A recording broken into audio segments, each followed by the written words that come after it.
ఇటీవల కొత్తగా 5 మద్యం కంపెనీలకు అనుమతులిచ్చిన రాష్ట్ర బెవరేజెస్ కార్పొరేషన్ తాజాగా ఆ లైసెన్సులను తాత్కాలికంగా నిలిపివేసింది. మద్యం ప్రియుల నుంచి వస్తున్న వ్యతిరేకతతో పాటు కొత్త కంపెనీల నుంచి వస్తున్న ఆ బీర్ల నాణ్యత, ప్రామాణికతపై అనుమానాలు వ్యక్తమవుతున్న నేపథ్యంలో ప్రభుత్వం వెనక్కి తగ్గినట్లు తెలుస్తోంది.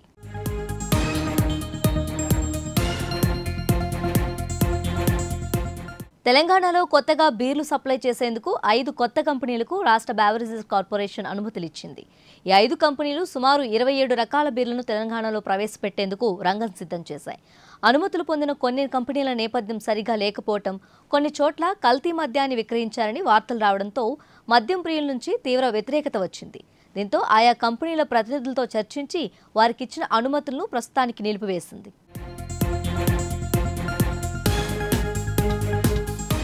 మరోవైపు ఏపీలో ప్రస్తుతం ప్రభుత్వం మారటంతో కింగ్ఫిషర్ బీర్లతో పాటు బ్రాండెడ్ లిక్కర్ను కంటైనర్లలో తీసుకువచ్చి గౌడన్లో నిల్వ చేస్తున్నారు. అయితే తెలంగాణలో మాత్రం ఇంకా కొన్ని చోట్ల నో స్టాక్ బోర్డులు కనిపిస్తున్నాయని మద్యం ప్రియులు ఆందోళన వ్యక్తం చేస్తున్నారు. రాష్ట్రంలో ఇప్పటికే రేషన్ పద్ధతిలోనే కొన్ని ప్రముఖ బ్రాండ్లకు చెందిన బీర్లను సప్లై చేస్తున్నట్టు మద్యం షాపుల నిర్వాహకులు చెబుతున్నారు. డిమాండ్కు తగ్గట్టే సప్లైని పెంచామని, అన్ని మద్యం షాపుల్లో బీర్ల నిల్వలు ఉన్నాయని ఎక్సైజ్ శాఖ చెబుతుంది.